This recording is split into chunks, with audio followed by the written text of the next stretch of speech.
सुन रहे हैं radio active 90.4 FM Bhagalpur. मैं हूँ आरजे यूबी और मेरे साथ हैं आरजे उज्जवल। हम स्वागत करते हैं आपका स्वास्थ्य संकल्प सीरीज के 13वें एपिसोड में, जिसमें हम बातें करने वाले हैं कि कोविड महामारी ने बच्चों के अधिकारों को कैसे प्रभावित किया। लेकिन यूबी, उससे पहले हम अपने श्रोताओं को बता दें कि हम स्वास्थ्य संकल्प सीरीज रेडियो एक्टिव 90.4 FM पर यूनिसेफ और CRA के सहयोग से ला रहे हैं। जी बिल्कुल उज्जवल।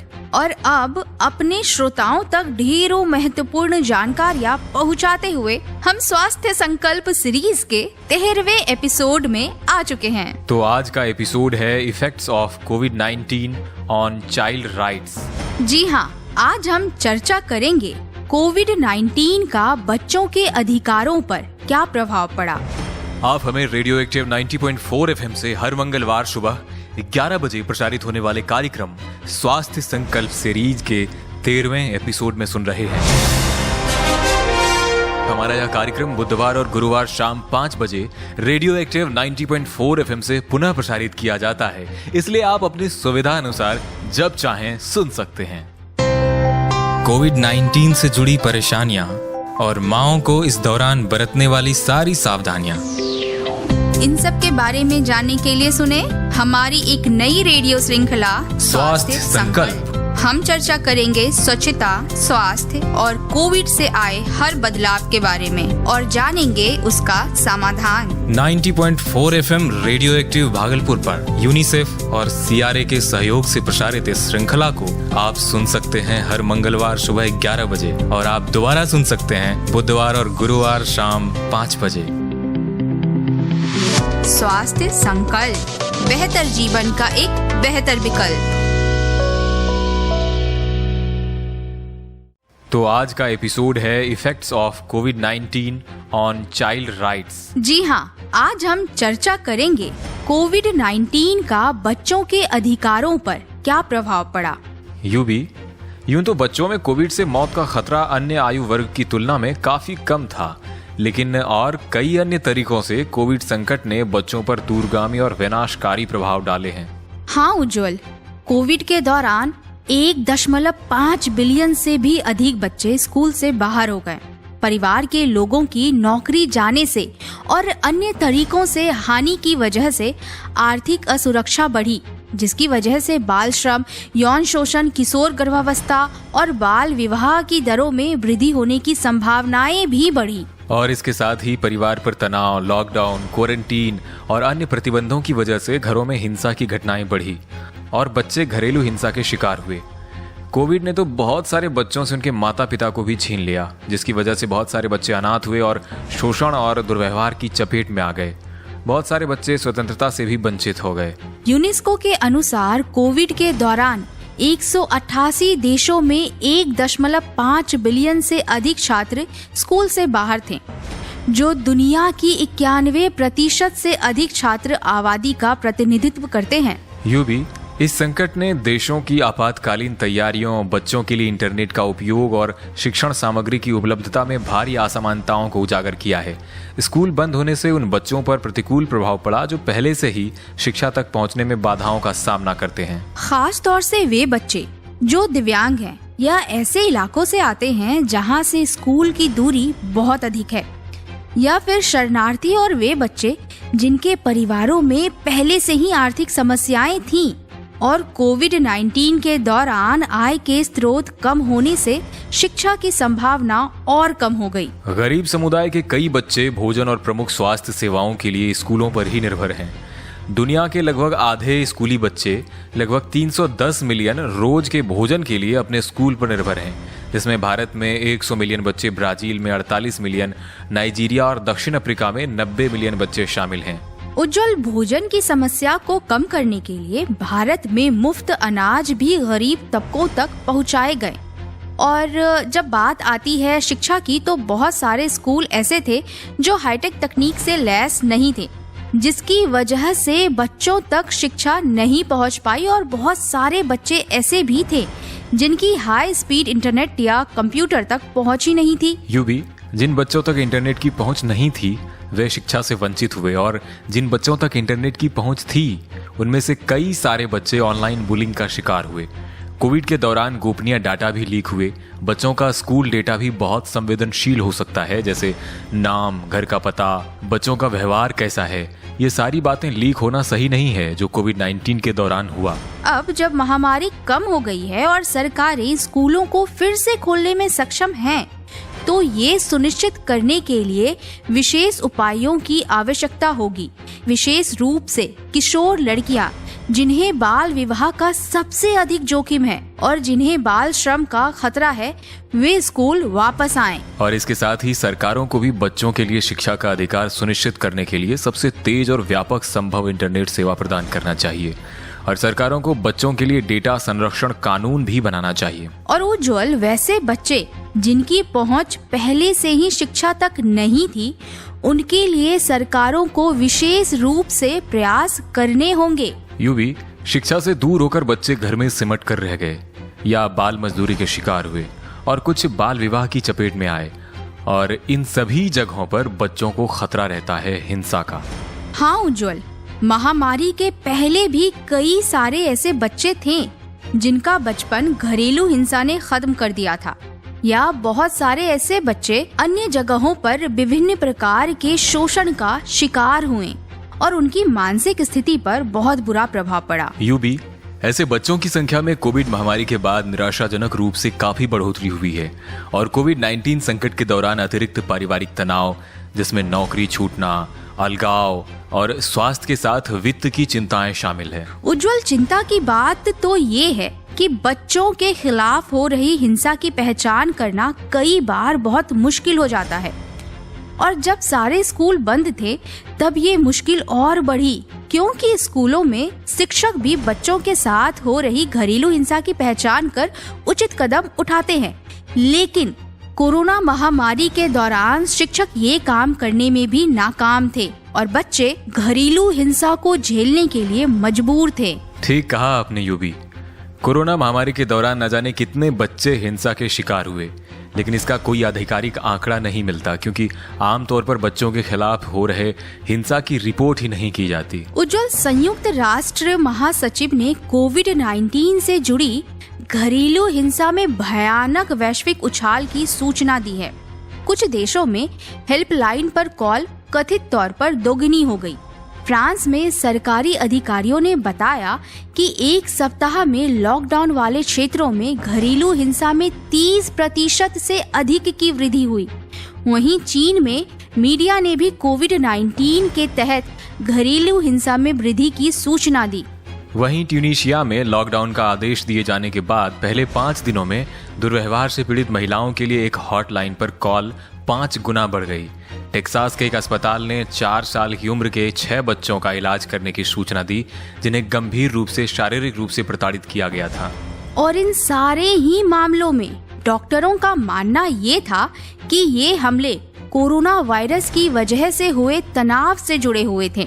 बच्चों को तो तब भी उपेक्षा का सामना करना पड़ा जब माता पिता वर्क फ्रॉम होम कर रहे थे और काम से छुट्टी लेने में असमर्थ थे, या स्कूल बंद होने के कारण घर पर रहने वाले बच्चों के लिए वैकल्पिक देखभाल की व्यवस्था की गई थी। संयुक्त राष्ट्र के विशेष प्रतिवेदक ने महिलाओं और बच्चों के खिलाफ घरेलू हिंसा को रोकने के लिए तत्काल उपाय करने का आग्रह किया है। यह चेतावनी देते हुए कहा कि बहुत सी महिलाओं और बच्चों के लिए कोविड-19 महामारी के दौरान लगाए गए लॉकडाउन जैसे मामलों में घर भी भय का स्थान हो सकता है। उज्जवल, ऐसे में सरकार द्वारा कुछ जरूरी कदम उठाए जा सकते हैं, जैसे कि पेशेवर नर्सों और सामाजिक कार्यकर्ताओं द्वारा उन परिवारों के घरों का दौरा किया जा सकता है जहां बच्चों को हिंसा का खतरा बढ़ जाता है। और इसके साथ ही सरकारी जन जागरूकता अभियान में इस बात की जानकारी शामिल होनी चाहिए कि जो लोग अपने घरों में असुरक्षित महसूस करते हैं वे कैसे मदद मांग सकते हैं, जिसमें दुर्व्यवहार करने वालों को घर से बाहर रखने या वैकल्पिक आवास में रखने के उपाय शामिल हो सकते हैं। ऐसे में सरकारों को चाहिए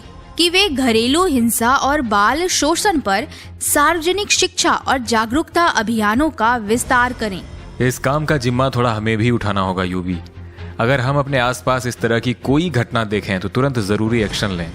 इस तरह हम कुछ बच्चों और महिलाओं की सहायता करने में अवश्य कामयाब होंगे। उज्जवल, कुछ बच्चों से तो उनके माता पिता या देखभाल करने वाले ही छिन गए इस कोविड महामारी के दौरान। हाँ यूबी, और जैसे जैसे कोविड की वजह से मृत्यु दर में वृद्धि हुई, वैसे ही उन बच्चों की संख्या में भी वृद्धि हुई जिनके साथ एक या दोनों माता पिता या अन्य देखभाल करने वालों में से कोई भी नहीं बचा। हालांकि कोविड-19 से मृत्यु दर बुजुर्गों के लिए सबसे अधिक है, पर इस महामारी ने निश्चित रूप से बड़ी संख्या में बच्चों को भी अनाथ कर दिया है। और अनाथ बच्चे विशेष रूप से तस्करी और अन्य प्रकार के शोषण के शिकार हो जाते हैं, जिनमें यौन शोषण, जबरन भीख मांगना, सड़क पर बेचना और बाल श्रम के अन्य रूप शामिल हैं। यूबी, इस तरह के बच्चों को अक्सर सुरक्षित पानी और साबुन जैसी स्वच्छता सुविधाओं की निरंतर कमी रहती है, जिस वजह से इनमें बीमारी का खतरा ज्यादा रहता है। इन बच्चों में बीमारी के प्रसार को कम करने के लिए इन तक जरूरी सुविधाएं पहुँचे, इस बात को सुनिश्चित करना चाहिए। सरकारों को सुनिश्चित करना चाहिए कि अनाथ और अकेले बच्चों की विशिष्ट आवश्यकताओं की पहचान करने के लिए पर्याप्त संख्या में सामाजिक कार्यकर्ता हों जो सहायता प्रदान करें और संभावित दुर्व्यवहार या शोषण की बारीकी से निगरानी करें। कोविड-19 संकट के कारण वैश्विक आर्थिक मंदी से बाल श्रम और बाल विवाह की दरों में वृद्धि हुई है। वैश्विक स्तर पर अनुमानित 152 मिलियन बच्चे कोविड-19 महामारी से पहले ही बाल श्रम में लगे हुए थे। यूबी, जिनमें से 73 मिलियन खतरनाक काम में लगे हुए थे। शोध से पता चला कि बाल श्रम परिवार द्वारा सामना किए जाने वाले वित्तीय झटके, बीमारी, विकलांगता या माता पिता के रोजगार में हुए नुकसान का परिणाम होता है। हाँ उज्जवल, क्योंकि कई परिवारों के पास आय हानि सहित वित्तीय असफलताओं का सामना करने के लिए कोई भी बचत नहीं होती है और पर्याप्त सरकारी सहायता के बिना उनके बच्चों को अपने परिवारों को जीवित रहने में मदद करने के लिए बाल श्रम में प्रवेश करने के लिए मजबूर होना पड़ता है। और लड़कियों को बाल विवाह का शिकार होना पड़ता है। हर साल 12 मिलियन लड़कियों की शादी उनके 18वें जन्मदिन से पहले कर दी जाती है। बाल श्रम की तरह ही बाल विवाह भी अक्सर आर्थिक तनाव की वजह से ही होता है। नौकरी छूटने जैसी आर्थिक कठिनाइयों का सामना करने वाले परिवारों को लगता है कि उनके पास अपनी बेटियों की जल्दी से जल्दी शादी करने के अलावा कोई विकल्प ही नहीं है। इसके पीछे उनकी कई तरह की सोच होती है, जैसे कि घर में लोगों का पेट भरने के लिए लड़की के ब्याह के बाद लोगों की संख्या कम होगी। वहीं कुछ लोग ये मानते हैं कि उनकी बेटी अधिक वित्तीय संसाधनों या आर्थिक स्थिरता वाले परिवार के साथ बेहतर जीवन जी सकती है। दहेज और वधू मूल जैसी प्रथाओं का भी असर पड़ता है बाल विवाह पर। कई बार तो कन्या पक्ष पैसों की लालच में कम उम्र की लड़कियों की शादी करा देते हैं। तो वहीं कुछ परिवार वाले अपने तंग आर्थिक स्थिति की वजह से जितनी जल्दी हो सके अपनी बेटी को थोड़ा बेहतर परिवार में भेजने की कोशिश करते हैं। यूबी, महामारी के दौरान जब स्कूल बंद हुए तो बाल विवाह के जोखिम भी बढ़ गए, क्योंकि जब लड़कियां पढ़ ही नहीं रही थी तो उनकी शादी को ही ठीक समझा गया। जबकि बाल विवाह कई हानिकारक परिणाम देता है, जिसमें मातृ और शिशु मृत्यु दर और यौन शोषण शामिल है। यूबी, कम उम्र में शादी करने वाली लड़कियों की शैक्षिक उपलब्धि कम रहती है, इसलिए वे घरेलू हिंसा की घटना की शिकार भी ज्यादा होती है। वैसे तो बाल विवाह का खतरा लड़कियों को ज्यादा होता है, पर कुछ लड़के भी बाल विवाह की वजह से पीड़ित हैं।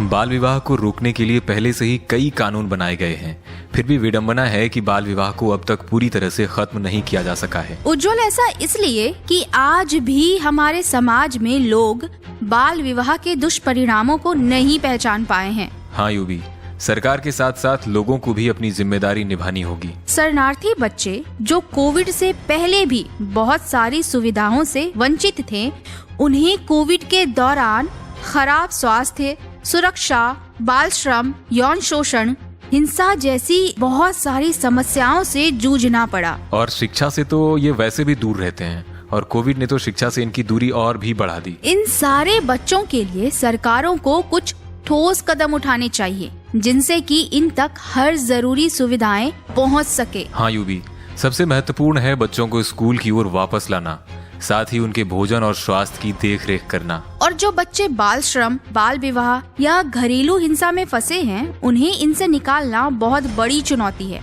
और कोविड के बाद तो ये चुनौती और भी भयानक हो गई है। चुनौती तो यह भी है कि बच्चों तक ऑनलाइन शिक्षा की पहुंच भी हो और बच्चे ऑनलाइन शोषण से सुरक्षित भी रहें। इसके लिए जरूरी है सही निगरानी की।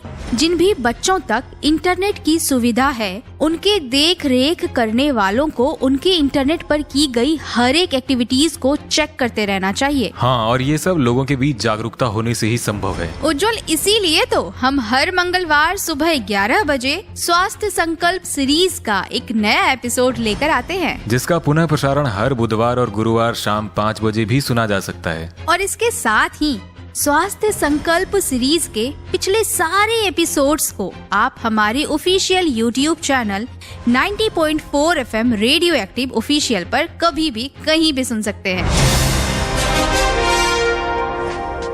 आज के एपिसोड में हमने बातें की कोविड महामारी का बच्चों के अधिकार पर क्या असर हुआ। तो आज का हमारा ये एपिसोड यहीं खत्म होता है। हम मिलेंगे आपसे अगले मंगलवार एक नए एपिसोड के साथ, जिसमें हम बात करेंगे एजुकेशन ऑनलाइन से ऑफलाइन हो जाने पर किस तरह के बदलावों का सामना करना पड़ा है। तो आज के लिए दीजिए हमें इजाजत।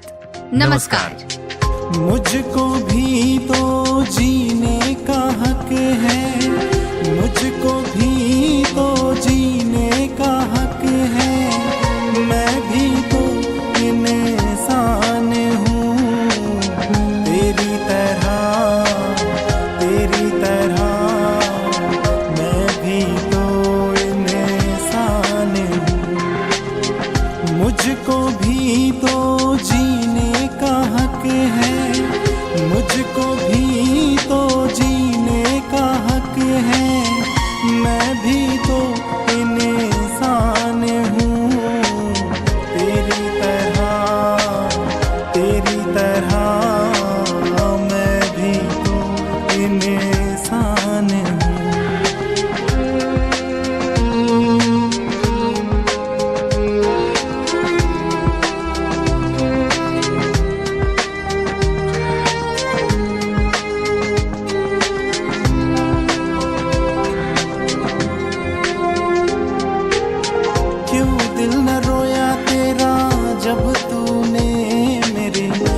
से मुझे बेघर कर दिया, क्यों दिल न रोया तेरा जब तूने मेरे अपनों से मुझको जुदा कर दिया।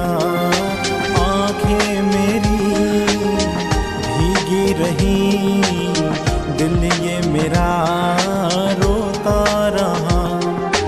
आंखें मेरी भीगी रही, दिल ये मेरा रोता रहा। मुझको भी तो जीने का हक है, मैं भी तो इंसान हूँ तेरी तरह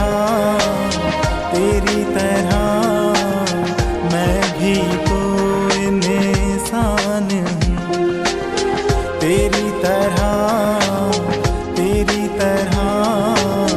मैं भी तो इंसान हूँ।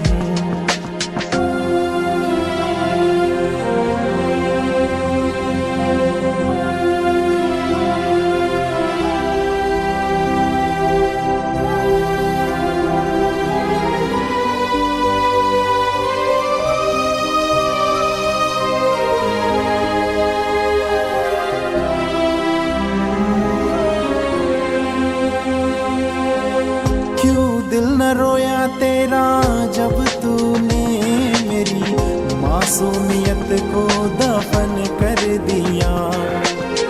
क्यों दिल न रोया तेरा जब तूने मेरी माँ से मुझको जुदा कर दिया। आस मेरी मरती रही, बचपन मेरा खोता रहा। आस मेरी मरती रही, बचपन मेरा खोता रहा। मुझको भी तो जीने का हक है, मैं भी तो इंसान हूँ तेरी तरह